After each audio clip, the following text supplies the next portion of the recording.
Abril é um mês dedicado à conscientização sobre a saúde ginecológica, trazendo à tona temas que ainda são poucos discutidos, mas que impactam diretamente a qualidade de vida de milhões de mulheres. Entre eles, a adenomiose se destaca como uma condição silenciosa e frequentemente subdiagnosticada, marcada por sintomas como dor intensa e alterações menstruais que muitas vezes são normalizadas no dia a dia. Para entender melhor essa condição e reforçar a importância da saúde ginecológica, eu vou conversar com o Dr. Juvenal Linhares, que é ginecologista, especialista em cirurgia robótica e professor da Faculdade de Medicina da UFC em Sobral. Doutor, é um prazer recebê-lo aqui no Papo Saúde, viu? O prazer é todo meu, Daniela. É uma felicidade estar aqui com vocês para a gente conversar sobre esse importante tema, né? Que é um tema que, como você mesmo falou, afeta muito as mulheres, impactam muito no dia a dia e realmente muito subdiagnosticado. É o que a gente sempre fala, as mulheres têm levado de 7 a 10 anos de sofrimento até chegar a um diagnóstico definitivo e um tratamento adequado. Doutor, e o que é exatamente a adenomiose? Vamos diferenciar as duas, que muita gente confunde, né? Então, existe a endometriose e existe a adenomiose, que eu costumo brincar que elas são primas e irmãs. Elas caminham muitas vezes juntos. A endometriose é quando o tecido interno do útero, que a gente chama de endométrio, que é aquele sangue que ela elimina todo mês quando está menstruada, aquele tecido ele sai do útero e vai para outros órgãos, que pode ir para o intestino, para a bexiga, para o reto, para o ureter. Isso é a endometriose, presença do tecido do endométrio fora do útero. A adenomiose, ela tem uma particularidade, é quando esse tecido interno do útero, ele infiltra a musculatura uterina. Isso a gente chama de adenomiose. Ele sai de dentro e infiltra o músculo do útero. E o que é que diferencia basicamente uma da outra? A endometriose, ela costuma dar dor. E aí essa dor se manifesta principalmente com uma cólica menstrual intensa. A adenomiose, além da cólica, ela costuma dar um sangramento uterino anormal, um padrão de fluxo menstrual mais intenso. Então, se eu tenho cólica intensa associada a fluxo menstrual intenso, eu tenho que pensar mais em adenomiose. Esse é o principal sintoma da doença? Esse é o principal sintoma. Cólica menstrual intensa e sangramento uterino anormal. Uma mudança do padrão de sangramento. Então, é aquela mulher que diz, doutor, eu antes menstruava 3 dias, agora eu passei a menstruar 7. Eu antes menstruava sem coágulo, agora eu estou menstruando com coágulo, que muitas delas falam, parece uns pedaços de fígado, que é esse coágulo mais intenso. Eu antes usava um absorvente simples, hoje eu estou precisando usar um absorvente noturno. Eu antes tinha uma disposição para trabalhar durante o meu período menstrual, hoje eu percebo que essa disposição já não é mais tão significativa. Então a gente pode falar que é uma doença que você não necessariamente nasceu com ela, mas pode vir a desenvolver. Isso, então a adenomiose, mais do que a endometriose, ela é uma doença que na maioria das vezes vai aparecendo no decorrer da vida. Ela costuma acometer mulheres com uma idade reprodutiva mais avançada, ali perto dos 35, 40 anos de idade. A endometriose ela já começa mais cedo, ali na adolescência, apesar de cada vez mais hoje a gente diagnosticar também adolescentes com adenomiose. Mas ela costuma acometer pacientes ali depois dos 35, 40 anos, que ela carrega consigo um fator de risco muito importante, que são fatores que lesam uma coisa que a gente chama de zona juncional. Então, lá dentro do útero tem um endométrio, tem uma linhazinha que a gente chama zona juncional e tem um miométrio, que é a musculatura. Então, quando essa zona juncional é lesada, o tecido do endométrio infiltra a parede do útero, como se fosse mesmo uma infiltração por água de uma parede. E tudo que leva a essa alteração da zona juncional, e um fator de risco importante, é a cesariana. Então, por que a gente hoje tem tanta adenomiose? Porque a gente tem muita cesariana. Então, a cesariana é um fator de risco, ela ter feito curetagem, tá? Tudo isso são fatores que lesam essa zona e faz com que o endométrio infiltre o útero. Como é que eu tenho esse diagnóstico? Que exames eu preciso fazer? Então, o primeiro ponto, as pacientes sempre falam assim, doutor, que exame eu preciso fazer? O primeiro ponto é vocês entenderem que o mais importante é a clínica da paciente, né? Então, isso que deve ser valorizado. Como eu falei, são 7, 10 anos para se chegar a esse diagnóstico. Por quê? Porque, infelizmente, culturalmente, sentir cólica para a mulher no nosso país é normal.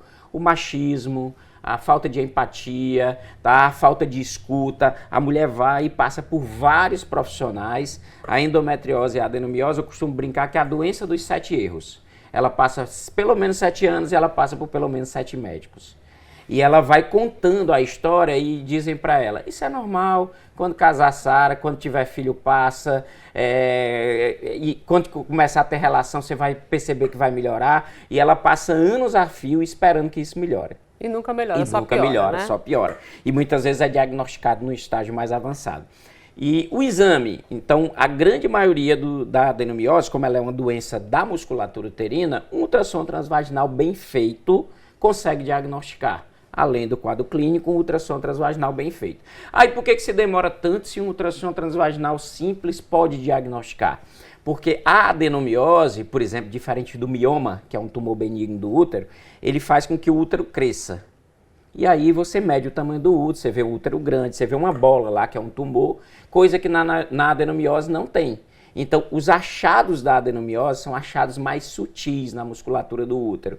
Então, se a pessoa que está fazendo o ultrassom, se o radiologista, o ultrassonografista, não tiver conhecimento dos critérios diagnósticos, ele vai medir o tamanho do útero e vai dizer que tá normal. Tá normal. E aí, não é só medir o tamanho do útero, é ver essa zona juncional. São critérios que já são muito bem estabelecidos pela Federação Internacional de Ginecologia e Obstetrícia, de coisas que ele deve procurar na intimidade do útero, para que ele chegue a esse diagnóstico. E como é que é o tratamento?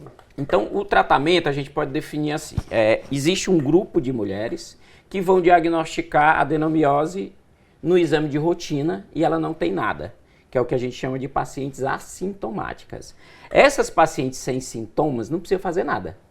Não há necessidade de tratamento hormonal, não há necessidade de nenhum tipo de tratamento, apenas a gente orienta que ela se observe, que ela acompanhe para ver o padrão de sangramento, se ela vai perceber alguma mudança. Então, sem sintoma, não preciso fazer nada. As que têm sintoma, eu vou dividi-las em quem tem e quem não tem desejo de engravidar. Aquela que tem desejo de engravidar, 50% a 60% delas vão engravidar espontaneamente, sem nenhum tratamento. Então, a adenomiose, assim como a endometriose, não é sinônimo de infertilidade. A gente pede para elas tentarem engravidar por um período de 1 ano. Se elas não conseguirem, aí nós vamos trabalhar com ela uma estratégia medicamentosa para melhorar o processo inflamatório da doença e tentar fazer com que esses focos da adenomiose fiquem temporariamente silenciados para aumentar a taxa de gestação espontânea, ou naquelas que não conseguirem sucesso, elas precisarão fazer uma fertilização in vitro. Isso nas pacientes que têm sintoma e desejo de gravidez. As que têm sintoma e não querem mais engravidar, a gente vai fazer uma pergunta. Você quer tentar um tratamento medicamentoso, que aí pode ser anticoncepcional, pode ser DIU hormonal, pode ser implante de etonogestrel, que é o Implanon, existem várias opções. Lembrando que nenhum tratamento hormonal vai curar a doença, é para melhorar o sintoma de dor e sangramento. Se ela disser assim, não, doutor, eu não quero tratamento hormonal, eu não quero mais ter filho e eu quero resolver definitivamente a minha doença.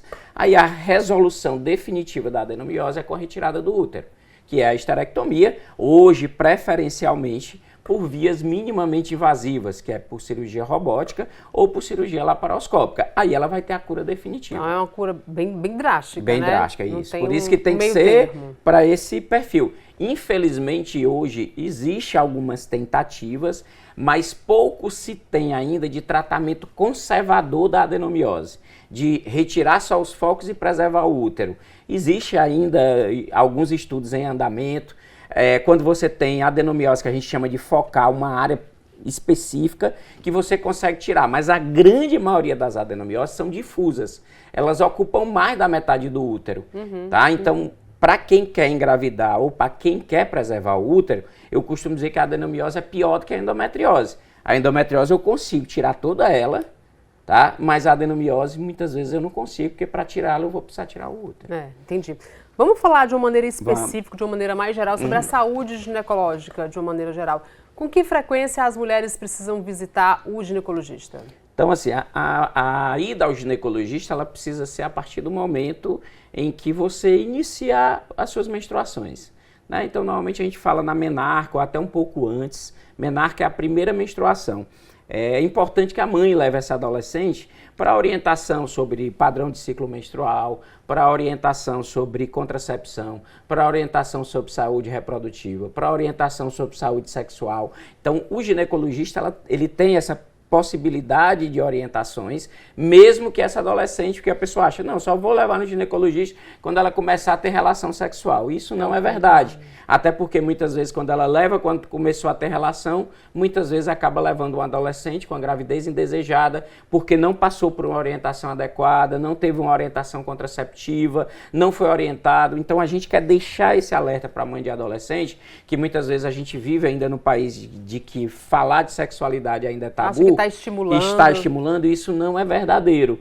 Porque a coisa vai acontecer independente de você querer ou não. Querer ou não. Tá? Então é importante que a gente oriente, converse, se antecipe. Eu também sou pai de adolescente, eu tenho uma filha de 15 anos de idade e eu sempre converso muito isso lá em casa, sabe? Da importância da gente orientar e desconstruir esses tabus, para que a gente não tenha o que a gente tem hoje, uma taxa muito grande de gestação indesejada em adolescentes. É verdade. E que exames de rotina tem que ser feito pelo menos uma vez por ano?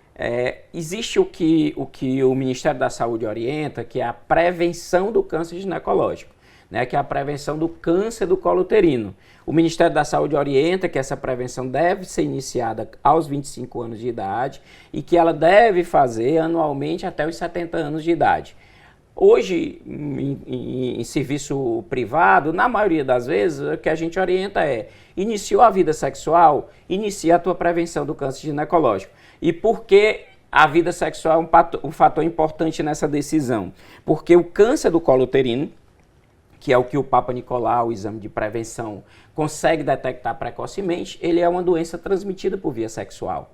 Então é causado por um vírus chamado HPV, e se você não tiver tido relação, você não tem como ter câncer do colo uterino. Então, eu tenho 30 anos e não tive relação sexual, eu não preciso estar colhendo o Papa Nicolau. Né? Eu preciso ter tido relação sexual para que eu faça esse exame. Entendi. Como é que a mulher pode ficar em alerta para identificar algum sintoma, algum sinal de alerta? O que é que ela deve... Que momento procurar um médico? Então, assim, quais são os sintomas que levam mais a mulher ao ginecologista? Dor pélvica, então mudança do padrão de cólica menstrual, ou mesmo que não seja mudança, se ela disser, olha, desde a minha primeira menstruação, eu sinto muita cólica, eu sinto muita dor. É aquela mãe que leva a adolescente para a emergência, é aquela adolescente que falta à escola por conta da cólica.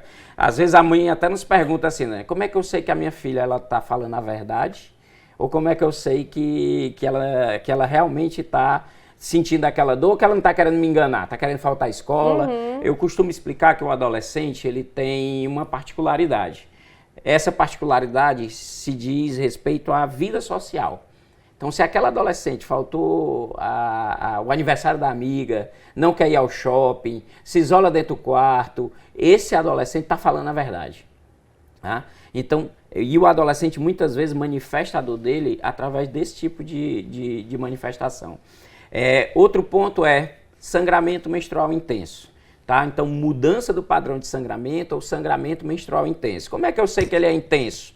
Quando eu preciso usar absorvente noturno, quando eu preciso trocar várias vezes esse absorvente, quando ele vem com presença de coágulos, quando está associado à anemia. Então, é muito comum sangramento menstrual em adolescentes de forma muito intensa, em que algumas vezes a gente descobre doenças hematológicas, distúrbios de coagulação em adolescente, só pelo padrão de sangramento menstrual. Existe uma doença chamada doença de von Willebrand, que é a principal causa de sangramento uterino anormal em adolescente.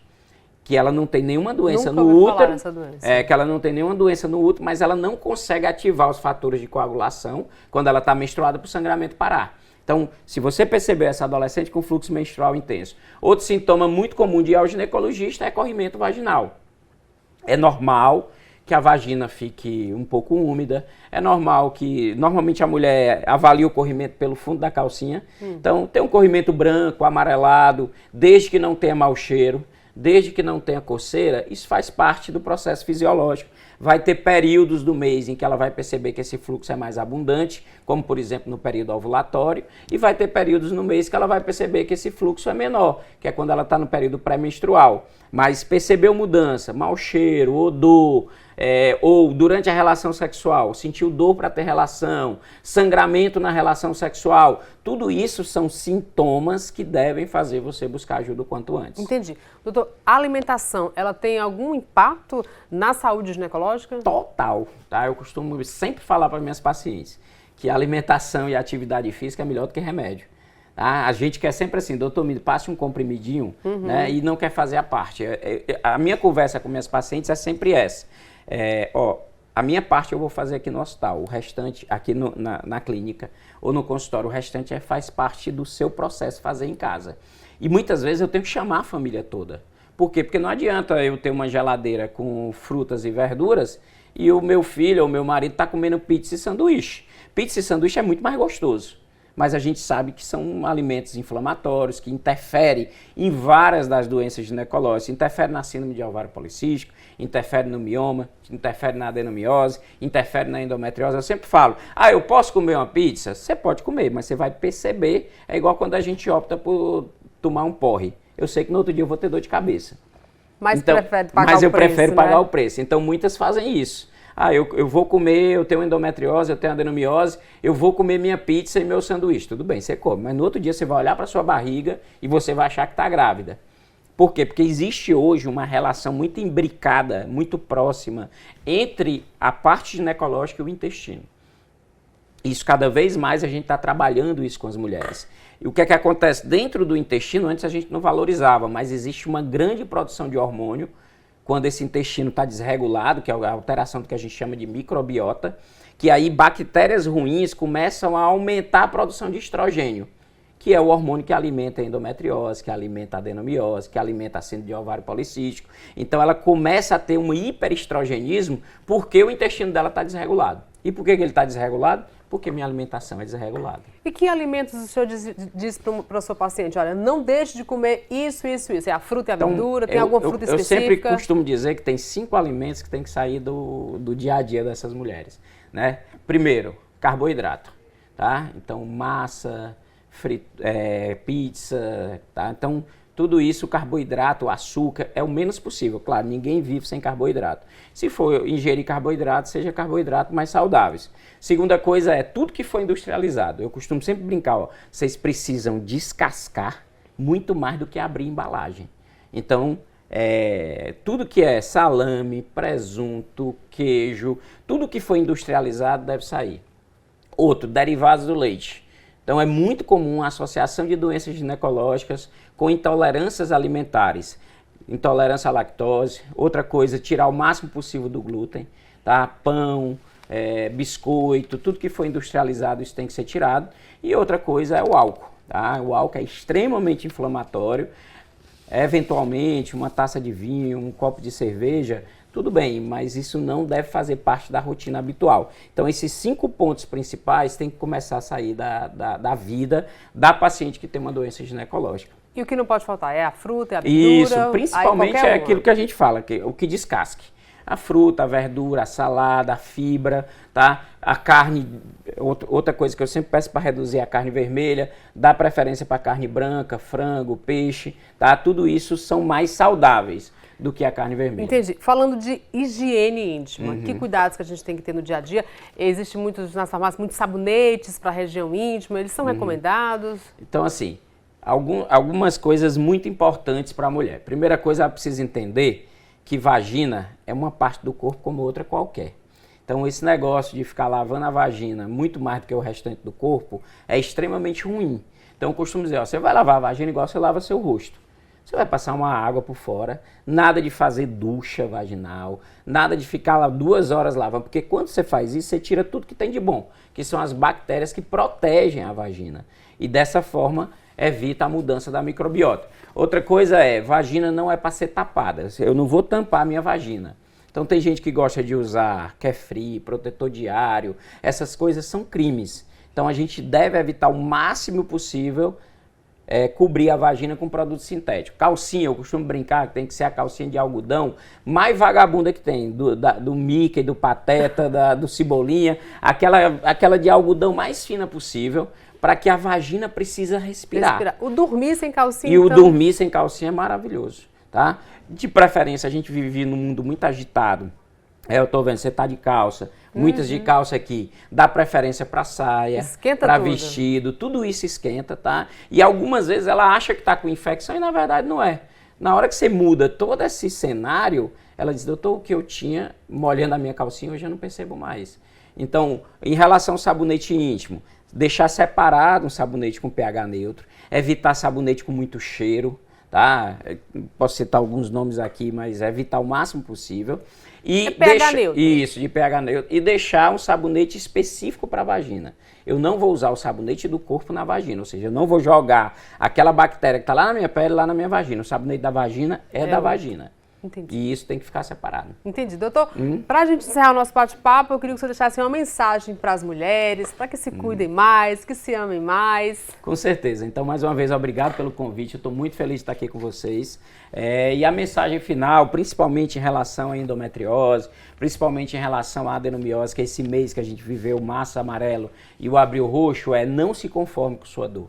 Tá? Então, se não te deram uma resposta importante para ela, se a dor está interferindo na sua qualidade de vida, e eu costumo explicar que a dor da adenomiose, da endometriose, ela mexe com a esfera social, mexe com a esfera trabalhista, mexe com a esfera psicológica, mexe com a esfera sexual e mexe com a esfera reprodutiva. É uma doença que tira da mulher tudo que ela tem de bom. As pacientes com adenomiose, as pacientes com endometriose, elas chegam menos à universidade, elas atingem menos cargo de gestão, elas são demitidas mais vezes, elas se separam mais vezes do marido, porque ele não entende. Então, programas como o seu, de utilidade pública, são importantes para que a gente leve essa mensagem, que a gente cada vez mais consiga contribuir para a melhora da qualidade de vida e da saúde reprodutiva das mulheres. É isso aí, com certeza. Hoje o senhor nos ajudou as nossas telespectadoras para entender um pouco mais, a se cuidar um pouco mais. Muito obrigado, doutor Juvenal. Eu que agradeço, Dani. Nós estamos à disposição sempre que precisar. Seja sempre muito bem-vindo. Obrigado.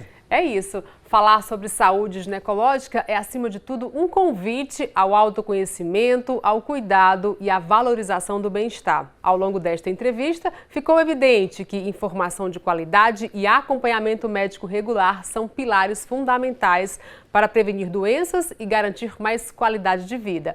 O Papo Saúde de hoje fica por aqui. Muito obrigada pela sua companhia e até o nosso próximo encontro, se Deus quiser. Tchau, tchau.